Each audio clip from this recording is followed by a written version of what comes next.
London dispersion forces. By definition, London dispersion forces, the weakest forces present between the opposite ends of the temporary dipoles, are called London dispersion forces or dipole induced dipole forces.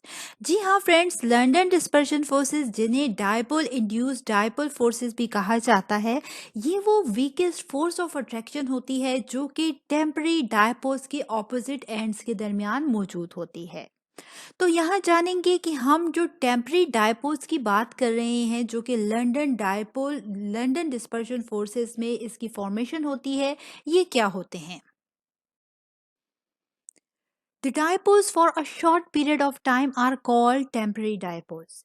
जी हाँ friends, ऐसे dipole यानी हमारे पास dipole का मतलब होता है two poles, partial positive and the partial negative pole. और हम जानते हैं कि डायपोल हमेशा इलेक्ट्रोनेगेटिविटी के डिफरेंस की वजह से इनकी फॉर्मेशन होती है।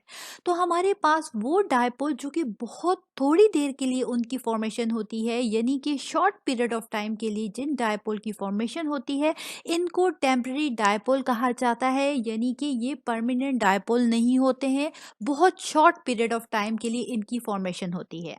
अब ये टेम्पररी डायपोल जो होते हैं टू टाइप्स के होते हैं।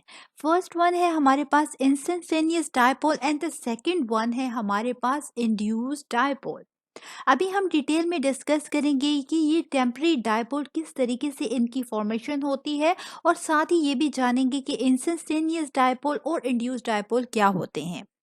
So the force of attraction between the temporary instantaneous and the induced dipole are called London dispersion forces or the dipole induced dipole forces.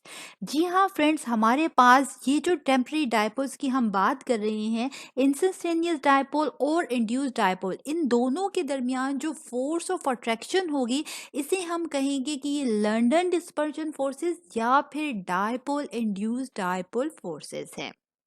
चलिए जानते हैं कि हमारे पास ये लंदन डिस्पर्जन फोर्सेस या डायपोल इंड्यूस्ड डायपोल फोर्सेस की example कि किस केस में ये प्रेजेंट होंगी।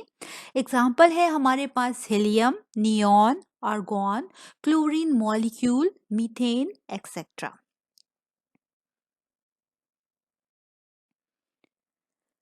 Significance of London dispersion forces. Friends, याद रखिए कि London dispersion forces both polar and non polar दोनों में मौजूद होती हैं।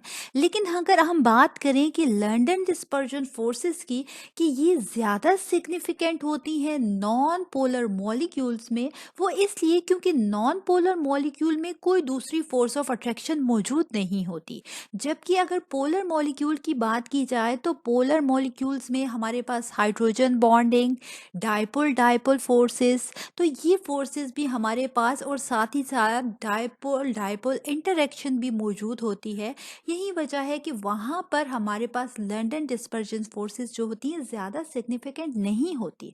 लेकिन अगर हम नॉन पोलर मॉलिक्यूल की बात करें तो हम कहते हैं कि नॉन पोलर मॉलिक्यूल के केस में लंदन डिस्पर्जन फोर्सेस ज़्यादा प्रोमिनेंट होती हैं या सिग्निफिकेंट होती हैं, क्योंकि यहाँ पर लंदन डिस्पर्जन फोर्सेस के अलावा कोई दूसरी फोर्सेस मौजूद नहीं होती।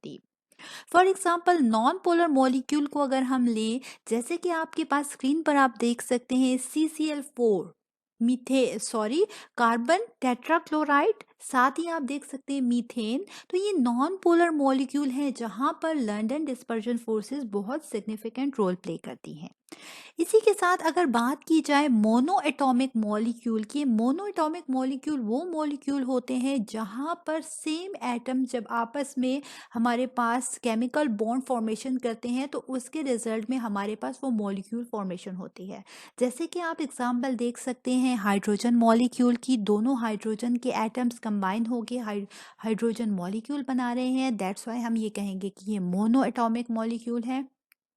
इसी तरह chlorine molecule, fluorine molecule, iodine molecule, bromine molecule, oxygen etcetera.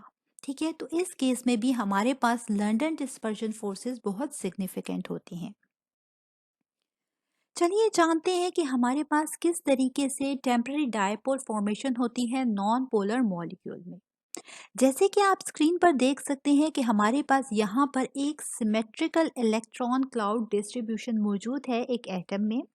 हम जानते हैं कि हमारे पास किसी भी एटम में सेंटर में न्यूक्लियस मौजूद होता है और न्यूक्लियस पर पॉजिटिव चार्ज होता है और इसके इर्द गिर्द इलेक्ट्रॉन रिवॉल्व कर रहे होते हैं जिन पर नेगेटिव चार्ज होता है। तो यहाँ पर आप देख सकते हैं कि यहाँ पर सिमेट्रिकल इलेक्ट्रॉन क्लाउड डिस्ट्रीब्यूशन है, यानी इक्वली हमारे पास चार्ज की डिस्ट्रीब्यूशन हुई है। जबकि आप दूसरी तरफ देखेंगे कि हमारे पास जो है अनसिमेट्रिकल इलेक्ट्रॉन क्लाउड डिस्ट्रीब्यूशन मौजूद है। अब होता क्या है कि हमारे पास एटम में एक वक्त ऐसा आता है कि जब न्यूक्लियस एक साइड पर और इलेक्ट्रॉन दूसरी साइड पर शिफ्ट हो जाते हैं। ठीक है, मींस वो यहाँ पर टेम्पररी डायपोल्स फॉर्मेशन कर लेते हैं, जैसे कि आप स्क्रीन पर अभी देख सकते हैं।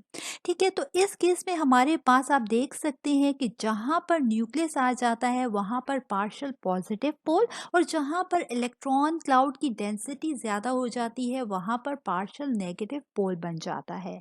एज अ रिजल्ट यहाँ पर टेम्पररी डायपोल फॉर्मेशन हो जाती है और ये एक अनसिमेट्रिकल इलेक्ट्रॉन क्लाउड कहलाता है। ये टेम्पररी डायपोल इंस्टेंटेनियस डायपोल भी कहलाता है। इंस्टेंटेनियस डायपोल जो कि टेम्पररी डायपोल होता है, शॉर्ट टाइम के लिए इसकी फॉर्मेशन हुई होती है एटम में। जैसे ही ये किसी नेबरिंग सिमेट्रिकल इलेक्ट्रॉन क्लाउड वाले एटम के करीब जाता है, तो जैसे कि आप स्क्रीन पर देख सकते हैं कि इसके रिजल्ट में ये उसे मजबूर करता है कि वो अपने इलेक्ट्रॉन क्लाउड को शिफ्ट कर दे और as a result pole formation कर दे। और इसके रिजल्ट में जो सेकेंड एटम या नेबरिंग एटम में हमारे पास डायपोल फॉर्मेशन होगी, ये इंड्यूस डायपोल कहलाएगी। अब जो force of attraction instantaneous dipole और इंड्यूस डायपोल के दरमियान मौजूद होगी, इसे लंदन डिस्पर्जन फोर्सेस कहा जाता है।